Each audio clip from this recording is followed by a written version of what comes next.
Hey guys, welcome to magic mind. எல்லா மாதத்தோட ஆரம்பத்தில் பேங்க் அக்கௌண்ட்டில் ஃபுல்லாக இருந்த சம்பளம் மந்த் எண்டு வரதுக்குள்ளே மாயமாக மறைஞ்சு போயிடுது. என்ன பண்ணுறேன், சம்பளம் வருது ஆனால் ஏதோ காற்று மாதிரி காசு காணாமல் போயிடுதுன்னு ஃபீல் பண்ணுறீங்களா? இது யூனிவர்ஸ் உங்களுக்கு சொல்ல ட்ரை பண்ணுற மெசேஜ் தான். நீங்கள் கரெக்டாக தான் ஏர்ன் பண்ணுறீங்க, ஆனால் எப்படி அதை பார்த்துக்கணும்னு உங்களுக்கு தெரியல. ஸோ என்ன தான் மேனிஃபெஸ்டேஷன் ப்ராக்டிஸ் பண்ணாலும் கொடுத்த பொருளை சேஃபாக பார்த்துக்கிற அளவுக்கு நீங்கள் பொறுப்பான ஆளான யூனிவர்ஸ் நோட்டீஸ் பண்ணுது. இந்த வீடியோ உங்கள் வாழ்க்கையோட ஒரு டேர்னிங் பாயிண்டாக கூட ஆகலாம். ஏன்னா இதில் நான் சொல்ல போகிறது பணம் எப்படி சேவ் பண்ணுறது, நம்மக்கிட்ட நல்ல ஃபினான்ஷியல் டிசிப்ளின் இருந்தாலே யூனிவர்ஸ் சிக்னல் கொடுக்கும். நிறைய பணத்தை இவர்கிட்ட கொண்டு போய் சேரு, இவர் பணத்தை பத்திரமா வச்சிருப்பாருன்னு. அதுக்கு என்ன பண்ணணும்னா வாழ்க்கையில் இந்த சின்ன சின்ன சேஞ்சஸை கொண்டு வரணும். இது ஒன்றும் பெரிய ராக்கெட் சயின்ஸ் கிடையாது, ரொம்ப சிம்பிளான ஆர்ட் தான். அது என்னன்னு இந்த வீடியோவில் பார்க்க போகிறோம். ஸோ ஸ்கிப் பண்ணாமல் கடைசி வரைக்கும் பாருங்கள். நம்ம கஷ்டப்பட்டு சம்பாதிக்கிற பணத்தை சேவ் பண்ண முடியாமல் போகிறதுக்கான 8 மிஸ்டேக்ஸ் நம்ம லைஃப்பில் என்னென்ன பண்ணிட்டு இருக்கோம்னு பார்க்க போகிறோம். ஒரு சின்ன கதையோட இதை ஸ்டார்ட் பண்ணுவோம். ஒரு நாள் ஒரு பெரிய ஞானி ஒரு மேடையில் பேசிக்கிட்டு இருந்தார். அங்கே நூற்றுக்கணக்கான பேர் கூடி இருந்தாங்க.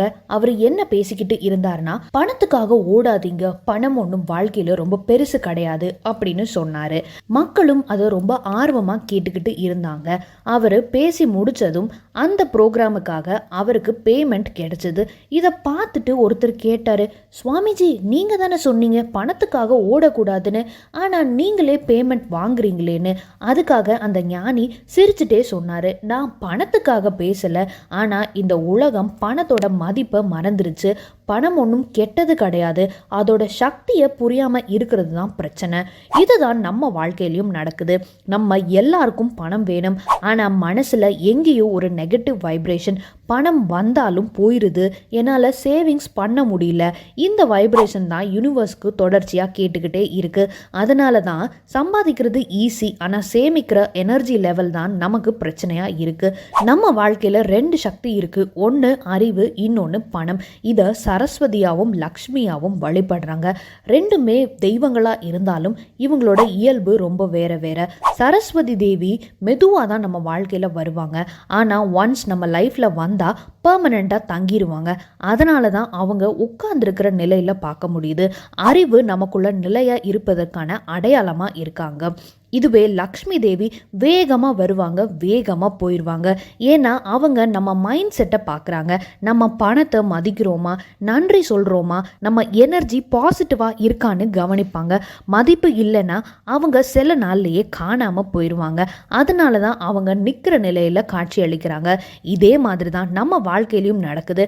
அறிவு வந்தால் அது நம்ம விட்டு போகாது, ஆனால் பணம் நம்ம எனர்ஜிக்கு ஈக்குவலாக இருந்தால் மட்டும்தான் நம்மக்கிட்ட தங்கும், இல்லைன்னா போயிடும்.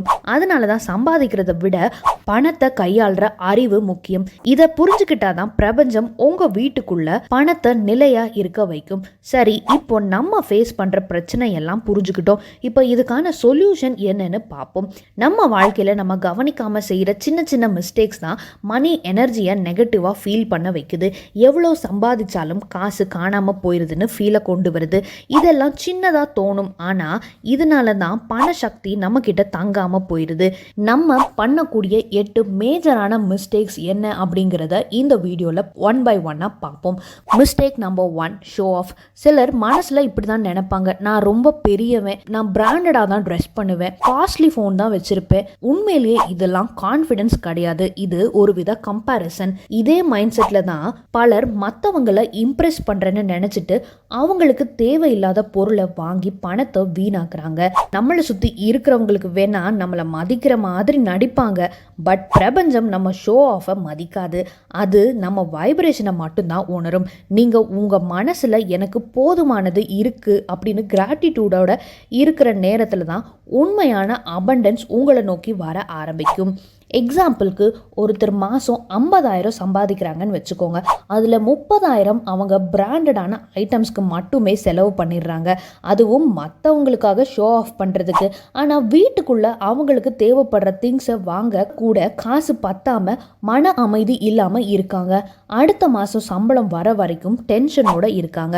இது சுத்தி இருக்கிற பீப்புளுக்கு வேணா மறைக்க முடியும், பட் பிரபஞ்சம் கிட்ட மறைக்க முடியுமா? பிரபஞ்சம் என்ன நினைக்கும்? நான் உனக்கு தேவையானதை கொடுத்தேன், உனக்கு அதை மதிக்க தரலன்னு தானே நினைக்கும்.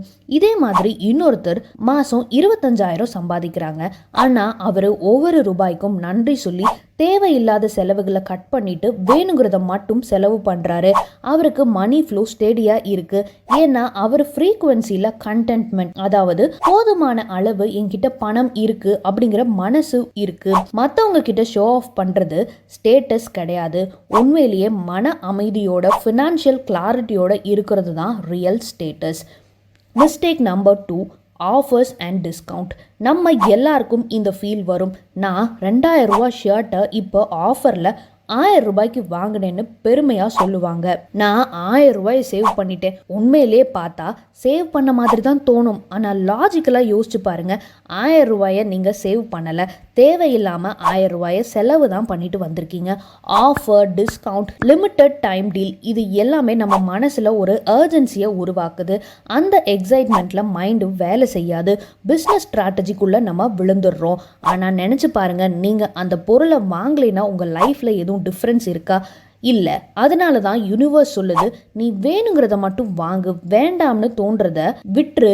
ஒவ்வொரு அன்னெசரி பர்ச்சேஸும் உங்கள் மணி எனர்ஜியை ட்ரெயின் பண்ணுது. அந்த எனர்ஜி தான் மந்த் எண்டில் பணம் எப்படி காணாமல் போச்சுன்னே தெரியல அப்படிங்கிற ஃபீலை வர வைக்குது. இனிமே ஒரு ஆஃபரை பார்த்த உடனே வாங்காதீங்க. உங்களுக்குள்ளேயே கேளுங்க, இது எனக்கு இப்போ தேவை இருக்கா? பதில் இல்லை அப்படின்னா அந்த ஆஃபர் உங்களுக்கான ஒரு ட்ராப்பாக மாறிடுது. தேவையில்லாததை விட்டுட்டா யூனிவர்ஸே தேவையானதை உங்களுக்கு டபுள் மடங்காக கொண்டு வந்து சேர்க்கும். Mistake number 3, EMI. முன்னாடிலாம் கடன் வாங்கினா அசிங்கம், தப்புன்னு ஒரு டேக் இருந்துச்சு. இப்போ எப்படின்னா கடைக்காரனே இஎம்ஐன்னு ஒரு ஆப்ஷனை கொடுத்து பொருளை சேல் பண்ணுறாங்க. 10,000 ரூபாய் தானே மாதம், ஈஸியாக நான் மேனேஜ் பண்ணிடுவேன்னு சொல்லிட்டு நம்ம 4 லட்சம் ரூபாய் ப்ராடக்டை வாங்கிடுறோம். ஆரம்பத்தில் இது ஒரு கம்ஃபர்ட் மாதிரி தான் தோணும். ஆனால் கொஞ்சம் மாதத்துலேயே ஒரு இஎம்ஐ முடிஞ்சால் இன்னொரு இஎம்ஐ அப்படின்னு ஒரு சைக்கிள் மாதிரி கண்டினியூ ஆகிட்டே இருக்கும். இது ஒரு கயிறு மாதிரி. ஃபர்ஸ்ட் டைம் நம்ம தான் அதை பிடிக்கிறோம், அடுத்தடுத்து இந்த கயிறு நம்மளை இருக்க ஆரம்பிச்சிடும். உண்மையை சொல்லணும்னா இஎம்ஐ நம்ம ஃப்யூச்சர் இன்கமையே அட்வான்ஸில் வாங்குற மாதிரி. அதாவது இன்னும் சம்பாதிக்காத பணத்தில் இருந்து நம்ம செலவு பண்ணுறோம். அதுக்காக யூனிவர்ஸ் நம்ம எனர்ஜியை டெப்ட் ஃப்ரீக்வன்சிக்கு அலைன் பண்ணிடுது. அவசியமில்லாத பொருளுக்கெல்லாம் இஎம்ஐயில் வாங்க வேண்டாம். எஜுகேஷன், வீடு, ஃப்யூச்சர் க்ரோத் மாதிரி இன்வெஸ்ட்மெண்ட்னா பரவாயில்ல. ஆனால் ஆசைப்படுற சின்ன சின்ன பொருளுக்காகலாம் இஎம்ஐயில் வாங்குறது கடைசியில் உங்களை மன அழுத்தத்தில் தான் கொண்டு போய் விடும். யூனிவர்ஸ் அவசியமானதுக்கு மட்டும்தான் ஃபாஸ்ட்டாக ரெஸ்பாண்ட் பண்ணும். ஆடம்பரத்துக்கு சைலன்ஸை மெயின்டைன் பண்ணும். அதனால் உங்கள் இஎம்ஐயை குறைச்சாலே உங்கள் மணி எனர்ஜி கிளியர் ஆகும், மணி ஃப்ளோ அதிகம் ஆகும். Mistake number 4, online money payment. Online payment வந்ததும் தான் வந்துச்சு. கையில் காசு எடுத்துகிட்டு போகலைனாலும் ஜிபே பண்ணிடுறேன், பேடிஎம்மில் பண்ணிடுறேன்னு தேவைக்கு அதிகமாக செலவு பண்ணுறோம். கடைக்கு போனால் இந்த பொருள் நல்லா இருக்குது வாங்கலாம்னு தோணும். உடனே கையில் காசு இல்லைனாலும் வீட்டில் இருந்து அமௌண்ட்டை அனுப்பி விடுங்கன்னு சொல்லி வாங்கிடுறோம். அந்த நேரம் அந்த எக்ஸைட்மெண்ட்டில் நம்ம பிரெயின் சொல்லும், இது ஒரு நல்ல டீல். ஆனால் அடுத்த நாள் கொஞ்சம் ரிலாக்ஸ்டாக யோசித்து பார்த்தா இதுக்கு ஏண்டா பணம் செலவழிச்சேன்னு ரிக்ரெட் பண்ணியிருப்போம். ஷாப்பிங் மால் போகிறப்போ ஒரு அழகான பேக்கை பார்க்குறோம். உண்மையிலேயே அவ்வளோ ரேட்டில் நமக்கு தேவைப்படாது தான். ஆனால் அந்த லுக்கு, அந்த ஃபீலுக்காக அந்த பேக்கை வாங்கிடும். அதுக்கப்புறம் பார்த்தா அந்த பேக்கு பீரோவில் தூங்கிட்டு இருக்கும். இப்போ இதில் என்ன ப்ராப்ளம்னா, இந்த இம்பல்சிவ் ஸ்பெண்டிங் நம்ம பணத்தை ஸ்லோவாக ட்ரெயின் ஆகிறதே தெரியாமல் பண்ணிடுது. நம்ம ஏர்னிங் ஸ்டெடியாக இருந்தாலும் எண்ட் ஆஃப் த மந்த் நம்மக்கிட்ட சேமிப்பு வந்து 0வாக இருக்குது. இதை எப்படி அவாய்ட் பண்ணலாம்னா, ஏதாவது வாங்கணும்னு தோணுச்சுன்னா 24 hours ரூல் வச்சு பாருங்க. இதே ப்ராடக்டை நீங்கள் நாளைக்கும் வாங்கணும்னு ஃபீல் பண்ணுறீங்களா? அப்படி இல்லைனா இது ஒரு டெம்பரவரி விஷ் தான். ஷாப்பிங் போகிறதுக்கு முன்னாடியே நான் இப்போ என்ன வாங்கணும்னு ஒரு லிஸ்ட் எடுத்து வைங்க. அதை தாண்டி வேறு எதுவுமே வாங்கக்கூடாது அப்படின்னு ஸ்ட்ரிக்டாக இருங்க. ஆஃபர், சேல், டிஸ்கவுண்ட்னா அவசரப்படாதீங்க. சம்டைம்ஸ் உங்களை நிறைய ஸ்பெண்ட் பண்ண வைக்கிறதுக்கான ட்ராப்பாக இருக்கும். பணம் சேமிக்கணும்னா கண்ட்ரோல் இல்லாமல் வாங்குறத நிறுத்தணும். கண்ட்ரோல் பண்ணுறது ரெஸ்ட்ரிக்ஷன் கிடையாது, அது ப்ரொடெக்ஷன். இப்போ வரைக்கும் சொன்ன 4 ஸ்பெண்டிங் மிஸ்டேக்ஸை கவனமே இல்லாமல் நிறைய பேர் பண்ணிட்டு இருக்கும். இனிமே தான் முக்கியமான பார்ட் வருது. இதுக்கப்புறம் சொல்ல போகிற 4 மிஸ்டேக்ஸ் தான் உங்கள் கையில் பணம் தங்குமா இல்லை நீங்கள் இந்த ட்ராப்ல இருந்து வெளியில் வர முடியுமான்னு தீர்மானிக்க போகுது. அதனால் ஸ்கிப் பண்ணாமல் கடைசி வரைக்கும் கவனமாக கேளுங்க. Mistake number 5, mood based spending. பல பேருக்கு பணம் செலவழிக்கிறது ஒரு மன நிம்மதியை தேடுற வழி மாதிரி ஆகிருச்சு. ஹாப்பியாக இருந்தால் செலிப்ரேட் பண்ணணும், ஷாப்பிங் போவோம் அப்படின்னும், சேடாக இருந்தால் மூடை சேஞ்ச் பண்ணுறதுக்கு ஏதாவது ஆர்டர் பண்ணி சாப்பிட்லாம், போர் அடித்தா ஸ்க்ரால் பண்ணி தேவையில்லாத ஐட்டம் வாங்கலாம் அப்படின்னு மாறிடுச்சு. இது அந்த மொமெண்ட்டில் வேணால் ஃபீல் குட்டாக இருக்கலாம், ஆனால் லேட்டர் ரிக்ரெட் பண்ணுவீங்க. இது என்ன கான்சிக்வன்சஸில் போய் முடியும்னா எமோஷன்ஸ் கொஞ்ச நேரத்தில் பேலன்ஸ் ஆகிரும். ஆனால் அதை காரணமாக வச்சு பண்ணுற ஷாப்பிங் இருக்குல்ல, அது அந்த மந்தோட எக்ஸ்பெண்டிச்சரில் ஒரு பெரிய ஷார்ட்டேஜை உருவாக்கிடும். நம்ம பிரெயின் சீக் பண்ணுற டோபமைன் அது இன்ஸ்டன்டான ஹாப்பினஸை தரும் தான். ஆனால் அந்த ஹாப்பினஸ் முடிஞ்சதும் உங்களுக்கே அது ஒரு குற்ற உணர்ச்சியாக மாறிடும். இதுவே ஸ்லோவாக அடிக்ஷனாகவும் ஆகிருது. இதை எப்படி அவாய்ட் பண்ணலாம்னா, உங்கள் மனசு டவுனாக இருக்கும்போது ஷாப்பிங் அல்லது ஆன்லைன் ஆர்டர் பண்ணுறதை அவாய்ட் பண்ணுங்கள். அதுக்கு பதிலாக வாக்கிங், ஜேர்னலிங், மியூசிக் அல்லது மெடிடேஷன் உங்களுக்கு பிடிச்ச வேலைகளுக்குள்ளே ஈடுபடுத்தி உங்களை காமாக்க ட்ரை பண்ணுங்கள். ஏதாவது வாங்கணும்னா நாளைக்கு வாங்கலாம் அப்படின்னு தள்ளி போடுங்க. 90% ஆஃப் த டைம் நம்ம மைண்டு சேஞ்ச் ஆகிரும். பணத்தை எமோஷனல் ரிலீஸ்க்காக யூஸ் பண்ணாதீங்க. நீங்கள் உங்கள் மனநிலையை கண்ட்ரோல் பண்ணினா உங்கள் பணமும் வாழ்க்கையும் உங்கள் கண்ட்ரோலில் இருக்கும். Mistake number 6, no budget planning. நம்மக்கிட்ட எவ்வளோ சம்பளம் வருது, அதில் எதுக்கு எவ்வளோ செலவு பண்ண போகிறோம்னு தெரியாமல் இருந்தால் நம்ம காசு எங்கே போச்சுன்னு புரியாமல் போயிடும். கொஞ்சம் யோசிச்சு பாருங்கள். சேலரி கிரெடிட் ஆன நாளில் ஃபுல் எனர்ஜி இருக்கும், ஆனால் 10 நாள் கூட ஆகியிருக்காது, பாதி சம்பளம் காணாமல் போயிடும். ஏன்னா பட்ஜெட் பண்ணாதது தான்.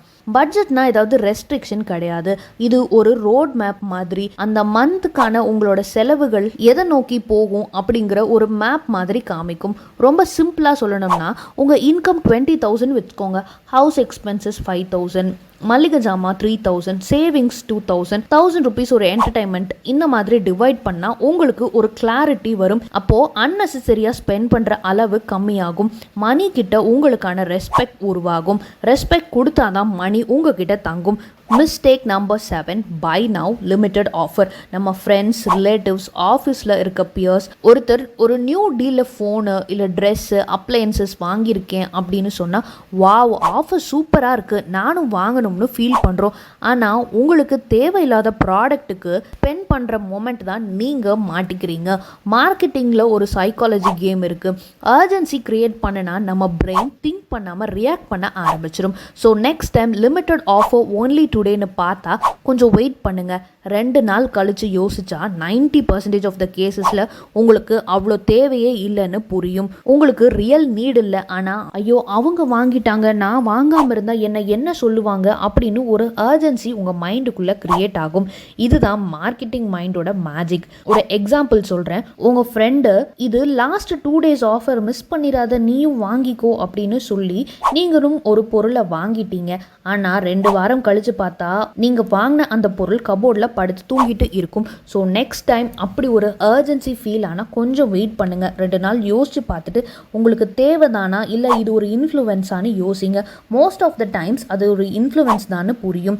வெயிட் பண்ணுறது ஸ்பெண்டிங் பண்ணுறதை ரெடியூஸ் பண்ணும். கடைசியாக பார்க்க போகிற மிஸ்டேக் நம்பர் 8, மோர் இன்கம் மோர் ஸ்பெண்டிங். நம்ம சேலரி இன்க்ரீஸ் ஆன உடனே ஃபர்ஸ்ட் ரியாக்ஷன் இனிமேல் கொஞ்சமாச்சு என்ஜாய் பண்ணலாம் அப்படின்னு ஸ்டார்ட் பண்ணி costly food, new dress, gadgets அப்படின்னு புதுசாக வாங்க ஆரம்பிப்போம். இப்படி போனால் இன்கம் இன்க்ரீஸ் பண்ணாலும் லைஃப்பில் இம்ப்ரூவ்மெண்ட் ஒன்றும் பெருசாக இருக்காது.